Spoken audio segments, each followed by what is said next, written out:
Hi hello ಎಲ್ಲರೂ ಹೇಗಿದ್ದೀರಾ? ಎಲ್ಲರೂ ಚೆನ್ನಾಗಿದ್ದೀರಾ ಅಂತ ಭಾವಿಸ್ತಾ ನಾನು ತುಂಬ ಚೆನ್ನಾಗಿದ್ದೀನಿ. ಇವತ್ತು ಬೆಳಗ್ಗೆಯಿಂದನೇ ನಾನು ವ್ಲಾಗ್ ಸ್ಟಾರ್ಟ್ ಮಾಡಿದ್ದೀನಿ. ಬೆಳಗಿನ ತಿಂಡಿಗೆ ಟೊಮೊಟೊ ಚಿತ್ರಾನ್ನ ಮಾಡಿದೆ.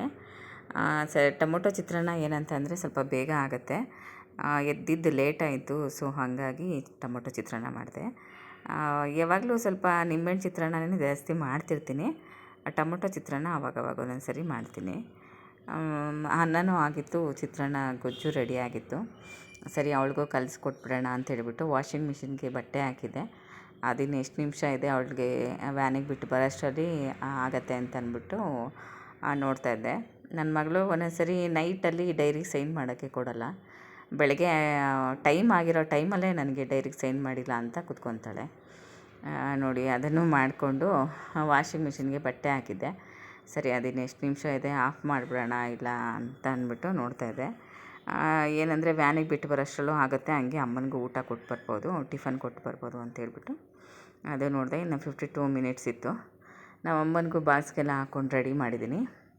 ನನ್ನ ಮಗಳಿಗೂ ಬಾಕ್ಸ್ಗೆಲ್ಲ ಹಾಕಿದ್ದೆ, ಅವ್ಳಿಗೂ ತಟ್ಟೆಗೆ ಹಾಕಿದ್ದೀನಿ ಸ್ವಲ್ಪ ತಿನ್ನೋಕ್ಕೆ. ಮತ್ತು ನಾನು ನನ್ನ ಫ್ರೆಂಡು ಇಬ್ಬರೂ ಜರ್ಮನ್ ಸಿಲ್ವರ್ದು ಒಂದು ಸೆಟ್ ತೊಗೊಂಡಿದ್ವಿ. 1000 ರುಪೀಸು ಒಂದೊಂದು ಸೆಟ್ಟು. ಪರವಾಗಿಲ್ಲ, ಐಟಮ್ ಎಲ್ಲ ಚೆನ್ನಾಗಿದೆ. ಕ್ವಾಲಿಟಿ ನೋಡಬೇಕು ಹೆಂಗೆ ಬರುತ್ತೋ ಏನೋ ಅಂತ. ಮತ್ತು ಕಡಿಮೆನೂ ಇದೆ. ಅದು ನೋಡಿ 1000 ರುಪೀಸ್ಗೆ ಫುಲ್ ಒಂದು ಕಿಟ್ ಕೊಡ್ತಾರೆ. ಆ ಕಿಟ್ಟಲ್ಲಿ ಒಂದು ಚೊಂಬಿರುತ್ತೆ, ಒಂದು ತಟ್ಟೆ ಇರುತ್ತೆ, ಪಂಚಪಾತ್ರೆ, ಉದ್ದರಣಿ ಇರುತ್ತೆ, ಮತ್ತು ದೇವ್ರಿಗೆ ಆರತಿ ಬೆಳಗ್ತೀವಲ್ಲ ಅದೆರಡು, ಒಂದು ಜೊತೆ ದೀಪ ಇರುತ್ತೆ, ಮತ್ತು ಗಂಧಕಡ್ಡಿ ಚುಚ್ತಾರಲ್ಲ ಸ್ಟ್ಯಾಂಡು, ಆ ಸ್ಟ್ಯಾಂಡ್ ಇದೆ. ಆಮೇಲೆ ಒಂದು ಗಂಟೆ, ದೇವ್ರಿಗೆ ಆರತಿ ಬೆಳಗೋಕ್ಕೆ ಒಂದು ಇದ್ರದ್ದು ಕರ್ಪೂರ ಬೆಳಗೋಕ್ಕೆ ಒಂದು ಸಣ್ಣದು ಇದ್ರ ಥರ ಪ್ಲೇಟ್ ಥರ ಕೊಟ್ಟಿದ್ದಾರೆ. ಇಷ್ಟು ಪೂರ್ತಿ ಒಂದು ಸೆಟ್ಟಿಗೆ 1000 ರುಪೀಸು. ಪರವಾಗಿಲ್ಲ ಅನ್ನಿಸ್ತು. ಬಟ್ ಅದು ಐಟಮ್ಮು ಹೆಂಗೆ, ಅದು ಕ್ವಾಲಿಟಿ ಹೆಂಗಿರುತ್ತೋ ಏನೋ ಅದನ್ನು ಚೆಕ್ ಮಾಡಬೇಕು. ನಿಮಗೆ ಯಾರಿಗಾದ್ರು ಬೇಕು ಅಂತ ಅಂದರೂ ಹೇಳಿ, ನನಗೆ ಮೆಸೇಜ್ ಹಾಕಿ ತರಿಸ್ಕೊಡ್ತೀನಿ. ಇದು ಪ್ಯೂರ್ ಸಿಲ್ವರ್ ಅಲ್ಲ ಅಂತ ಹೇಳ್ತಾರೆ. ಅಂದರೆ ಪ್ಯೂರ್ ಸಿಲ್ವರ್ಗೂ ಇದಕ್ಕೂ ಏನು ವ್ಯತ್ಯಾಸ ಅಂದರೆ ಇದು ಜರ್ಮನ್ ಸಿಲ್ವರ್ ಅಂತ ಹೇಳ್ತಾರೆ. ಬಟ್ ಸೇಮು ಬೆಳ್ಳಿ ಥರನೇ ಇದೆ. ಒಂದು ಚೂರು ಅದು ಕಲ್ಲರಲ್ಲಾಗಲಿ ಇದರಲ್ಲಾಗಲಿ ಗೊತ್ತಾಗಲ್ಲ, ನಾವು ಹೇಳಿದ್ರೆ ಮಾತ್ರ ಗೊತ್ತಾಗುತ್ತೆ. ಇಲ್ಲ ಅದರ್ವೈಸು ನೋಡಿದ ತಕ್ಷಣನೇ ಬೆಳ್ಳಿನೇ ಅಂತ ಅಂದ್ಕೊತಾರೆ. ತುಂಬ ಜನ ಯೂಸ್ ಮಾಡ್ತಿದ್ದಾರಂತೆ, ಚೆನ್ನಾಗಿದೆ ರಿಸಲ್ಟು ಅಂತ ಹೇಳ್ತಿದ್ರು. ಸೊ ಹಂಗಾಗಿ ನಾನೊಂದು ಸೆಟ್ಟು, ನನ್ನ ಫ್ರೆಂಡ್ ಒಂದು ಸೆಟ್ ತೊಗೊಂಡ್ವಿ. ಚೆನ್ನಾಗಿದೆ, ಏನು ಮೋಸ ಇಲ್ಲ. ಒಂದು 1000 ರುಪೀಸ್ಗೆ. ಮತ್ತು ಎಲ್ಲಾದರೂ ಇವಾಗ ಗುರುಪ್ರವೇಶ ಮದುವೆಗಳಂತ ಹೇಳಿದ್ರು ಗಿಫ್ಟ್ ಕೊಡ್ಬೋದು. ಇವಾಗ ಪ್ಯಾಕ್ ಮಾಡಿಬಿಟ್ಟು ನೀಟಾಗಿ ಅವ್ರಿಗೂ ಗಿಫ್ಟ್ ಕೊಡ್ಬೋದು. 1000 ರುಪೀಸ್ಗೆ ಏನು ಬರುತ್ತೆ ಹೇಳಿ?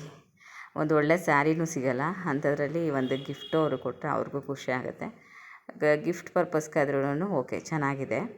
ಯಾರಿಗಾರು ಬೇಕು ಅಂತ ಹೇಳಿದ್ರೆ ಮೆಸೇಜ್ ಹಾಕಿ. ಇದು ಯಾವುದೇ ರೀತಿ ಪ್ರಮೋಷನ್ ಅಲ್ಲ, ನಾನು ತೊಗೊಂಡಲ್ಲ ಅಂತ ನಾನು ನಿಮ್ಗೆ ಹೇಳ್ತಿದ್ದೀನಿ. 1000 ರುಪೀಸ್ಗೆ ತೊಗೋಬೋದು ಅಂತ ಹೇಳ್ತಿದ್ದೀನಿ. ನೋಡಿ ಅದು ಕಿಟ್ಟಲ್ಲಿ ಬರುತ್ತೆ, ಫುಲ್ ಒಂದು ಸೆಟ್ ಅದು. ಸರಿ ಇದನ್ನೆಲ್ಲ ಮುಗಿಸ್ಕೊಂಡು ಆಫೀಸಿಗೆ ಬಂದೆ. ಆಫೀಸ್ ಹತ್ರ ಫುಲ್ಲು ಮಳೆ. ಇನ್ನೇನು ಮನೆಗೆ ಹೊರಡೋಣ ಅನ್ನೋ ಟೈಮಲ್ಲಿ 4:35 ಫುಲ್ಲು ಮಳೆ ಬರ್ತಾಯಿತ್ತು. ಸರಿ ಮಳೆ ಬರ್ತಾಯಿದೆಯಲ್ಲ, ಸ್ವಲ್ಪ ನಿಂತ್ಕೊಂಡು ಆಮೇಲೆ ಹೋಗೋಣ ಅಂತ ಹೇಳ್ಬಿಟ್ಟು ವೆಯ್ಟ್ ಮಾಡ್ತಾಯಿದ್ವಿ. ಮಳೆ ನೋಡಿ, ಆಷಾಢ ಟೈಮಲ್ಲಿ ಮಳೆ ಬರಲ್ಲ, ಬರೀ ಗಾಳಿ ಬೀಸುತ್ತೆ ಅಂತ ಹೇಳ್ತಾರಪ್ಪ. ಆದರೆ ನೋಡಿ ಮಳೆನೂ ಜೊತೆಗೆ ಬರ್ತಾಯಿದೆ. ಇವತ್ತು ಮಧ್ಯಾಹ್ನವೂ ಸ್ವಲ್ಪ ಮಳೆನೇ ಬಂತು, ಸಂಜೆವರೆಗೂ ಮಳೆನೇ ಇತ್ತು. ನೈಟ್ ಏನಾಗುತ್ತೆ ಅಂತ ಗೊತ್ತಿಲ್ಲ. ಮನೆಗೆ ಬಂದೆ, ಬೆಳಗ್ಗೆ ಚಿತ್ರಾನ್ನ ಮಾಡಿದ್ನಲ್ಲ, ಸಾಂಬಾರು ಮಾಡಿರಲಿಲ್ಲ. ನಾನು ಒಂದೊಂದು ಸರಿ ನಾಷ್ಟ ಮಾಡಿ ಹಂಗೆ ಸಾಂಬಾರು ಮಾಡಿಟ್ಟು ಬಂದುಬಿಡ್ತೀನಿ. ಸೊ ಇವತ್ತು ಬೆಳಗ್ಗೆನೇ ಚಿತ್ರಾನ್ನ ಮಾಡಿದ್ರಿಂದ ಸಾಂಬಾರು ಮಾಡೋಕ್ಕಾಗಿರಲಿಲ್ಲ. ಇವಾಗ ಬೇಗ ಆಗೋದೇನಂತ ಅಂದರೆ ಬೇಳೆ ಸಾಂಬಾರು, ತರಕಾರಿ ಬೇಳೆ ಸಾಂಬಾರು ಬೇಗ ಆಗುತ್ತೆ.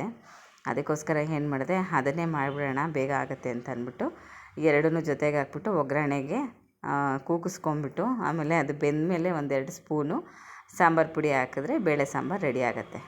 ಸೊ ಹಾಗಾಗಿ ಬೇಗ ಆಗುತ್ತೆ ಅಂತ ಹೇಳ್ಬಿಟ್ಟು ಬೇಳೆ ಸಾಂಬಾರೇ ಮಾಡೋಣ ಅಂತ ತರಕಾರಿ ಎಲ್ಲ ಕಟ್ ಮಾಡಿಕೊಂಡು ಮಾಡ್ತಾಯಿದ್ದೀನಿ. ತರಕಾರಿ ನೋಡಿ ಎಲ್ಲನೂ ಮಿಕ್ಸ್ ಮಾಡಿ ಎಣ್ಣೆಲಿ ಒಂದು ಸ್ವಲ್ಪ ಫ್ರೈ ಮಾಡ್ಕೊಳ್ಳಿ, ಚೆನ್ನಾಗಿ ಬರುತ್ತೆ ಟೇಸ್ಟು. 1-2 ಟೊಮೊಟೊ ಹಾಕ್ಕೊಂಡಿದ್ದೆ. ಆ ಟೊಮೊಟೊನ ನಾನು ನಿಮ್ಗೆ ಲಾಸ್ಟ್ ಟೈಮ್ ಹೇಳ್ದಂಗೆ ಬಟ್ಲಲ್ಲಿ ಟೊಮೊಟೊ ಮತ್ತು ಸಾಂಬಾರು ಪುಡಿ ಎರಡನ್ನೂ ಕಲಿಸ್ಬಿಟ್ಟು ಹಾಕ್ಬಿಡಿ. ಸಾಂಬಾರು ಫಸ್ಟ್ ಕ್ಲಾಸಾಗಿ ರೆಡಿ ಆಗುತ್ತೆ ನೋಡಿ. ಅನ್ನನೂ ಆ ಕಡೆ ಆಗಿತ್ತು, ಸಾಂಬಾರು ನೋಡಿ. ಸಾಂಬಾರು ಪುಡಿ ಹಾಕಿದ್ರೆ ನಾವು ಈಗ ಒಗ್ಗರಣೆ ಮಾಡುವಾಗಲೇ ತರಕಾರಿನೂ ಬೇಳೆ ಹಾಕ್ತಲ್ಲೇ ಸಾಲ್ಟು ಹಾಕ್ಕೊಂಡಿರ್ತೀವಲ್ವ, 2 ಸ್ಪೂನು ಸಾಂಬಾರು ಪುಡಿ ಹಾಕ್ಕೊಂಡ್ರೆ ಸಾಕು. ಅದಕ್ಕೆ ಎಷ್ಟು ಬೇಕಷ್ಟು ಅಷ್ಟು ನೀರು ಹಾಕ್ಕೊಂಡು ಸಾಂಬಾರು ಪುಡಿ ಹಾಕ್ಕೊಂಡ್ರೆ ಸಾಕು. ಟೇಸ್ಟ್ ಮಾತ್ರ ತುಂಬಾ ಚೆನ್ನಾಗಿತ್ತು. ಬಿಸಿ ಬಿಸಿ ಅನ್ನಕ್ಕಂತೂ ಸೂಪರಾಗಿತ್ತು ಟೇಸ್ಟು. ನಾನೇ ಹಾಕ್ಕೊಂಡು ಫಸ್ಟ್ ಊಟ ಮಾಡ್ತಾಯಿದ್ದೀನಿ. ಬಂದಿದ್ದಕ್ಕೆ ಬೆಳಗ್ಗೆನೇ ಚಿತ್ರಾನ್ನ ತಿಂದಿದ್ನಲ್ಲ, ಹೊಟ್ಟೆ ತುಂಬ ಹಶ್ವಾಗ್ತಾಯಿತ್ತು, ಅದಕ್ಕೆ ನಾನೇ ಹಾಕ್ಕೊಂಡು ತಿಂತಾಯಿದ್ದೀನಿ. ಸಾಂಬಾರಂತೂ ತುಂಬ ಚೆನ್ನಾಗಾಗಿತ್ತು, ಇಷ್ಟ ಆಗಿತ್ತು ನಾನು ಇವತ್ತಿನ ವ್ಲಾಗು. ನೆಕ್ಸ್ಟ್ ವ್ಲಾಗಲ್ಲಿ ನೆಕ್ಸ್ಟ್ ವೀಡಿಯೋದಲ್ಲಿ ಸಿಗ್ತೀನಿ. ನನಗೆ ಹಿಂಗೆ ಸಪೋರ್ಟ್ ಮಾಡ್ತಾಯಿದ್ರಿ, ನನ್ನ ವೀಡಿಯೋಸ್ಗಳನ್ನ ಫಾಲೋ ಮಾಡ್ತಾಯಿರ್ರಿ. ನೆಕ್ಸ್ಟು ವೀಡಿಯೋದಲ್ಲಿ ನೆಕ್ಸ್ಟ್ ವ್ಲಾಗಲ್ಲಿ ಸಿಗ್ತೀನಿ. ಓಕೆ, ಬಾಯ್.